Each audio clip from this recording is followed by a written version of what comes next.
Man, it's pretty hot today. I think it's a little bit over 100 degrees, 101, 102 maybe. I probably shouldn't be outside working, but I got stuff I gotta get done. So, a couple things with the riding lawnmower here. A couple problems. It's a little older. It's a lot older. One of the things, I put a new ignition switch in it a month or so ago because it had rusted out. Some of the rust, this is a connection to the back of it. You can see how these connections over here are just really corroded. I'm going to try and clean that off there. And there's a couple different home remedies for that. One that I have on hand is vinegar. Get a little cup of vinegar, stick the connections in it, let them sit for a while. It's supposed to clean them off real good. So I'm going to try that one first. Another thing we got to do to this thing is get a tube in this back tire over here. And it's flat as all can be. No air in that one no matter what. It does not have a tube in it right now. That's just a valve stem stuck in there like a regular car tire.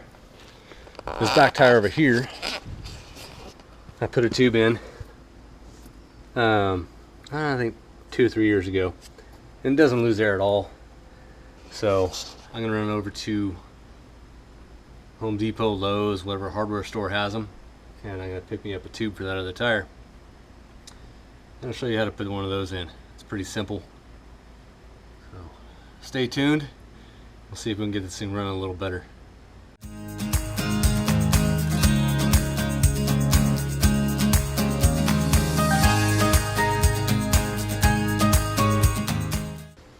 Alright, so I had to figure out a container to put the vinegar in to get it in there so that little wiring harness could sit in it. What I came up with was a little thing of Tupperware. I put a lid on it so I could stick it in there full of vinegar and it wouldn't spill. I popped the lid off and put the connection in there. I put it in there, I don't know, about an hour or so ago, and it's looking a little bit better. Connections are looking a little cleaner.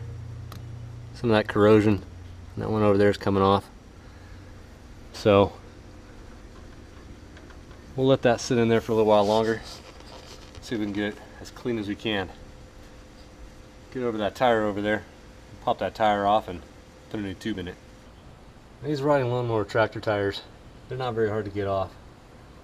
The front ones, back ones, pop this little plastic cover off here. Some of them are going to have a cotter pin, some of them have an E-clip like this. Take something and pop that E-clip off there.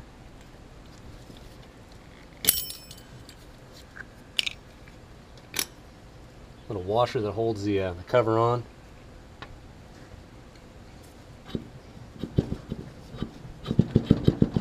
Slide that thing off. Just like that. Looks like I could probably use another tire instead of just a tube. We'll see if a tube will last for a little while. This thing's pretty rotted out. It's not too bad out right now. I think the thermometer says it's only about 107 out. That's why you see my sweat dripping off on the concrete here. We'll take this inside the garage. Alright, the first thing you want to do, get your tire in the garage where you can work on it and sweat your ass off in 107-degree weather. That helps out. Sweat dripping all over the place, lubricates the floor, keeps it nice and wet, keeps that floor from overheating. Second thing you want to do, cut that valve stem off there, because your tube's going to have its own valve stem. And this valve stem is just a valve stem for the rim, because this tire doesn't have a tube in it originally. So, self pair of dikes, reach in there, cut that valve stem off. That'll let the air kind of flow in and out as you push on it. You got to break the bead loose, get that tire, pop the tire off the rim.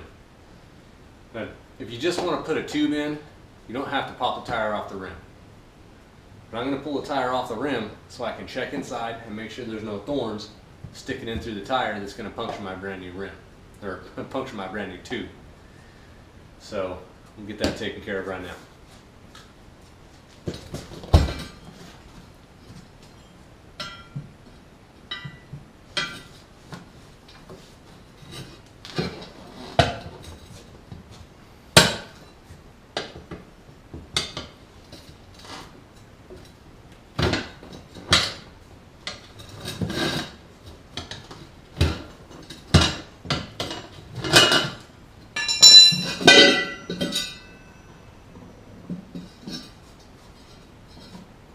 Pop out that other piece of valve stem there.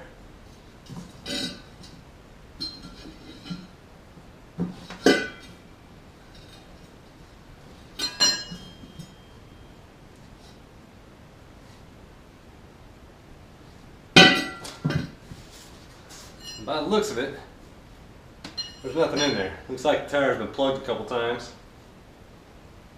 It's mighty hot out here.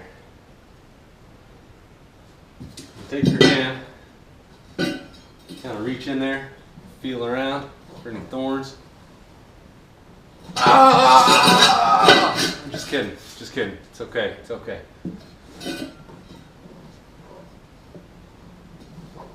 Nah, I don't feel nothing. I feel a couple plugs. Looks like somebody's plugged it a couple times. Now, if them plugs hanging through there, I'm going to want to reach in there with those pair of dikes and cut those plugs off because I don't want those plugs rubbing on the tube. Now I got this inner tube over there at Lowe's. It's like 26 bucks. You want to pay attention. You get your tire size, outside of your tire, it'll tell you 20 by 8. For an 8-inch rim, and there were 2 tubes up on that shelf for an 8-inch rim. Read the fine print down here. 20 by 8. That's the size of my tire, 20 by 8. So I think the other tube that was on the shelf was a little bit smaller. It said something like 16 by 7. So you want to make sure you read the fine print, not just the size of your rim, but the fine print on the size of the tire, so it inflates properly.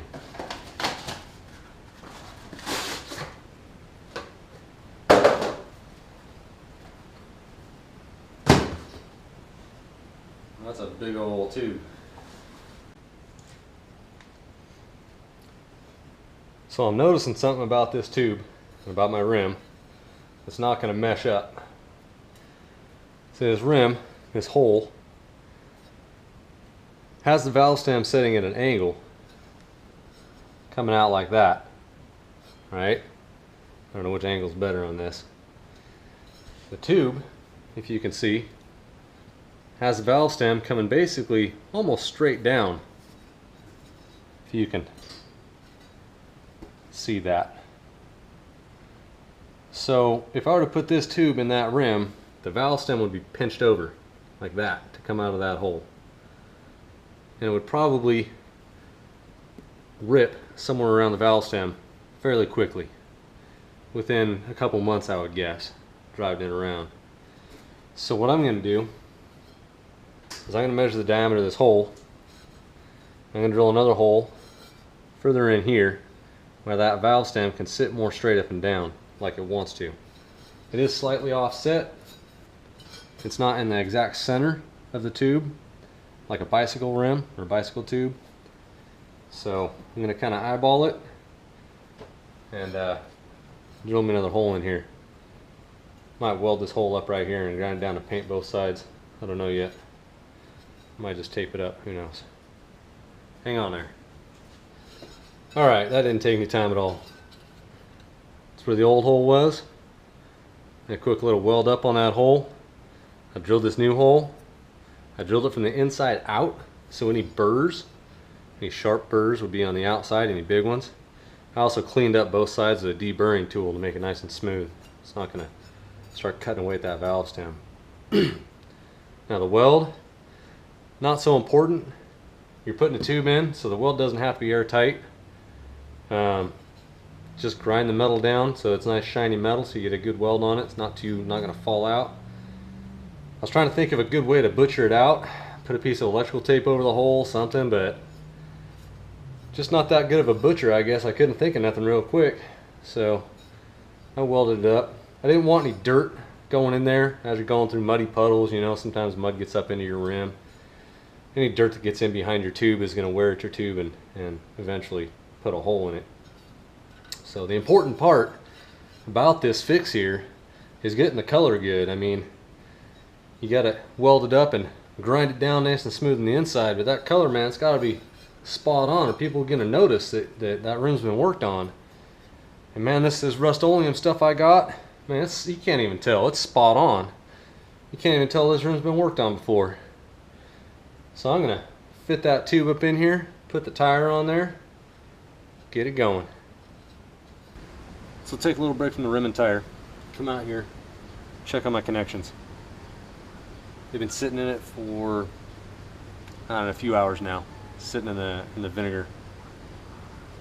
They're a lot cleaner than they used to be, but one of them over here in this corner, it's pretty well gone. So I'm gonna have to replace that. But it looks a lot better than it used to.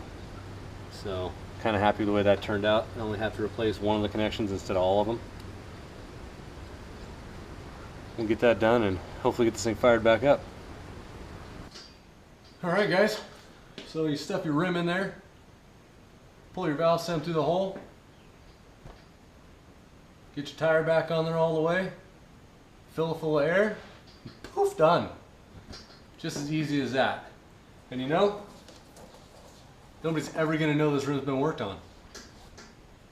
Just like it came off the factory floor. It's amazing. Sometimes I amaze myself. So, one thing to be aware of, if you're not going to put a tube in a tire, or your tire's too far gone like this one is, you can go to a hardware store and you can buy the whole rim and tire assembly.